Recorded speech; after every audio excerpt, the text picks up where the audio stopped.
Deuteronomy chapter 23. No one whose testicles are crushed or whose penis is cut off shall be admitted to the assembly of the Lord. Those born of an illicit union shall not be admitted to the assembly of the Lord. Even to the 10th generation, none of their descendants shall be admitted to the assembly of the Lord. No Ammonite or Moabite shall be admitted to the assembly of the Lord. Even to the 10th generation, none of their descendants shall be admitted to the assembly of the Lord, because they did not meet you with food and water on your journey out of Egypt, and because they hired against you Balaam son of Beor from Pethor of Mesopotamia to curse you. Yet the Lord your God refused to heed Balaam. The Lord your God turned the curse into a blessing for you, because the Lord your God loved you. You shall never promote their welfare or their prosperity as long as you live. You shall not abhor any of the Edomites, for they are your kin. You shall not abhor any of the Egyptians, because you were an alien residing in their land. The children of the 3rd generation that are born to them may be admitted to the assembly of the Lord. When you are encamped against your enemies, you shall guard against any impropriety. If one of you becomes unclean because of a nocturnal emission, then he shall go outside the camp. He must not come within the camp. When evening comes, he shall wash himself with water, and when the sun has set, he may come back into the camp. You shall have a designated area outside the camp to which you shall go. With your utensils you shall have a trowel. When you relieve yourself outside, you shall dig a hole with it, and then cover up your excrement, because the Lord your God travels along with your camp to save you and to hand over your enemies to you. Therefore your camp must be holy, so that he may not see anything indecent among you and turn away from you. Slaves who have escaped to you from their owners shall not be given back to them. They shall reside with you in your midst, in any place they choose in any one of your towns. Wherever they please, you shall not oppress them. None of the daughters of Israel shall be a temple prostitute. None of the sons of Israel shall be a temple prostitute. You shall not bring the fee of a prostitute or the wages of a male prostitute into the house of the Lord your God in payment for any vow, for both of these are abhorrent to the Lord your God. You shall not charge interest on loans to another Israelite. Interest on money, interest on provisions, interest on anything that is lent. On loans to a foreigner you may charge interest, but on loans to another Israelite you may not charge interest, so that the Lord your God may bless you in all your undertakings in the land that you are about to enter and possess. If you make a vow to the Lord your God, do not postpone fulfilling it, for the Lord your God will surely require it of you, and you would incur guilt. But if you refrain from vowing, you will not incur guilt. Whatever your lips utter, you must diligently perform, just as you have freely vowed to the Lord your God with your own mouth. If you go into your neighbor's vineyard, you may eat your fill of grapes, as many as you wish, but you shall not put any in a container. If you go into your neighbor's standing grain, you may pluck the ears with your hand, but you shall not put a sickle to your neighbor's standing grain. Deuteronomy chapter 24. Suppose a man enters into marriage with a woman, but she does not please him because he finds something objectionable about her, and so he writes her a certificate of divorce, puts it in her hand, and sends her out of his house. She then leaves his house and goes off to become another man's wife. Then suppose the second man dislikes her, writes her a bill of divorce, puts it in her hand, and sends her out of his house. Or the second man who married her dies. Her first husband, who sent her away, is not permitted to take her again to be his wife after she has been defiled, for that would be abhorrent to the Lord. And you shall not bring guilt on the land that the Lord your God is giving you as a possession. When a man is newly married, he shall not go out with the army or be charged with any related duty. He shall be free at home 1 year, to be happy with the wife whom he has married. No one shall take a meal or an upper millstone in pledge, for that would be taking a life in pledge. If someone is caught kidnapping another Israelite, enslaving or selling the Israelite, then that kidnapper shall die. So you shall purge evil from your midst. Guard against an outbreak of a leprous skin disease by being very careful. You shall carefully observe whatever the Levitical priests instruct you, just as I have commanded them. Remember what the Lord your God did to Miriam on your journey out of Egypt.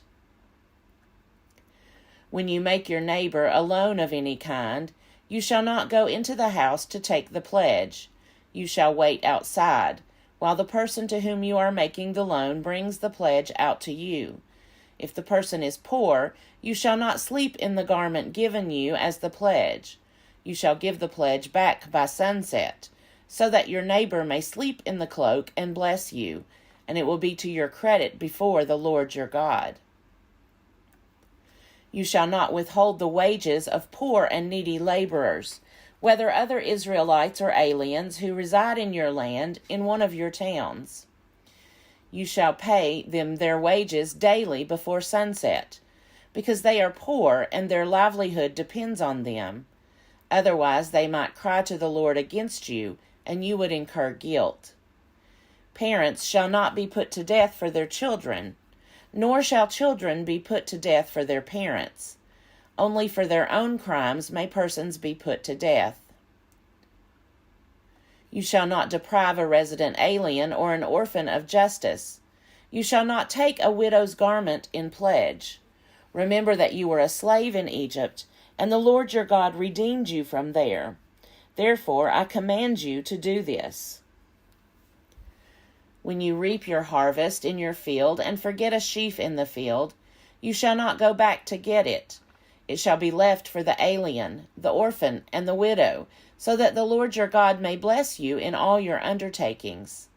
When you beat your olive trees, do not strip what is left. It shall be for the alien, the orphan, and the widow. When you gather the grapes of your vineyard, do not glean what is left. It shall be for the alien, the orphan, and the widow. Remember that you were a slave in the land of Egypt. Therefore I am commanding you to do this. Deuteronomy chapter 25. Suppose 2 persons have a dispute and enter into litigation, and the judges decide between them, declaring one to be in the right and the other to be in the wrong. If the one in the wrong deserves to be flogged, the judge shall make that person lie down and be beaten in his presence, with the number of lashes proportionate to the offense. 40 lashes may be given, but not more. If more lashes than these are given, your neighbor will be degraded in your sight. You shall not muzzle an ox while it is treading out the grain. When brothers reside together, and one of them dies and has no son, the wife of the deceased shall not be married outside the family to a stranger. Her husband's brother shall go in to her, taking her in marriage, and performing the duty of a husband's brother to her. And the firstborn whom she bears shall succeed to the name of the deceased brother, so that his name may not be blotted out of Israel. But if the man has no desire to marry his brother's widow, then his brother's widow shall go up to the elders at the gate and say, My husband's brother refuses to perpetuate his brother's name in Israel. He will not perform the duty of a husband's brother to me. Then the elders of his town shall summon him and speak to him. If he persists, saying, I have no desire to marry her, then his brother's wife shall go up to him in the presence of the elders, pull his sandal off his foot, spit in his face, and declare, This is what is done to the man who does not build up his brother's house. Throughout Israel his family shall be known as the house of him whose sandal was pulled off. If men get into a fight with one another, and the wife of one intervenes to rescue her husband from the grip of his opponent by reaching out and seizing his genitals, you shall cut off her hand. Show no pity. You shall not have in your bag 2 kinds of weights, large and small. You shall not have in your house 2 kinds of measures, large and small. You shall have only a full and honest weight. You shall have only a full and honest measure, so that your days may be long in the land that the Lord your God is giving you. For all who do such things, all who act dishonestly, are abhorrent to the Lord your God. Remember what Amalek did to you on your journey out of Egypt, how he attacked you on the way, when you were faint and weary, and struck down all who lagged behind you. He did not fear God. Therefore, when the Lord your God has given you rest from all your enemies on every hand, in the land that the Lord your God is giving you as an inheritance to possess, you shall blot out the remembrance of Amalek from under the heaven. Do not forget. Deuteronomy chapter 26. When you have come into the land that the Lord your God is giving you as an inheritance to possess, and you possess it, and settle in it, you shall take some of the first of all the fruit of the ground, which you harvest from the land that the Lord your God is giving you, and you shall put it in a basket, and go to the place that the Lord your God will choose as a dwelling for his name. You shall go to the priest who is in office at that time, and say to him, Today I declare to the Lord your God that I have come into the land that the Lord swore to our ancestors to give us. When the priest takes the basket from your hand and sets it down before the altar of the Lord your God, you shall make this response before the Lord your God. A wandering Aramean was my ancestor. He went down into Egypt and lived there as an alien, few in number, and there he became a great nation, mighty and populous. When the Egyptians treated us harshly and afflicted us by imposing hard labor on us, we cried to the Lord, the God of our ancestors. The Lord heard our voice and saw our affliction, our toil, and our oppression. The Lord brought us out of Egypt with a mighty hand and an outstretched arm, with a terrifying display of power, and with signs and wonders. And he brought us into this place and gave us this land, a land flowing with milk and honey. So now I bring the first of the fruit of the ground that you, O Lord, have given me. You shall set it down before the Lord your God, and bow down before the Lord your God. Then you, together with the Levites and the aliens who reside among you, shall celebrate with all the bounty that the Lord your God has given to you and to your house.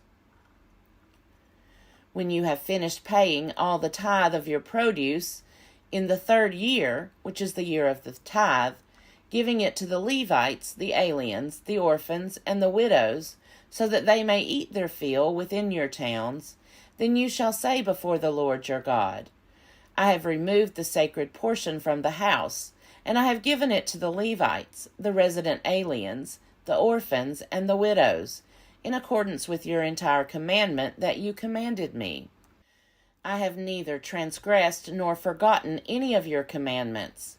I have not eaten of it while in mourning.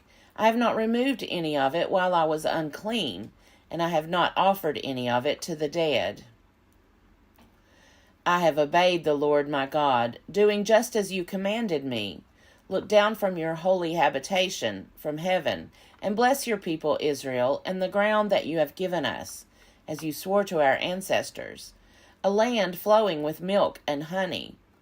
This very day the Lord your God is commanding you to observe these statutes and ordinances. So observe them diligently with all your heart and with all your soul. Today you have obtained the Lord's agreement to be your God, and for you to walk in his ways, to keep his statutes, his commandments, and his ordinances, and to obey him. Today the Lord has obtained your agreement, to be his treasured people, as he promised you, and to keep his commandments, for him to set you high above all nations that he has made, in praise and in fame and in honor, and for you to be a people holy to the Lord your God, as he promised.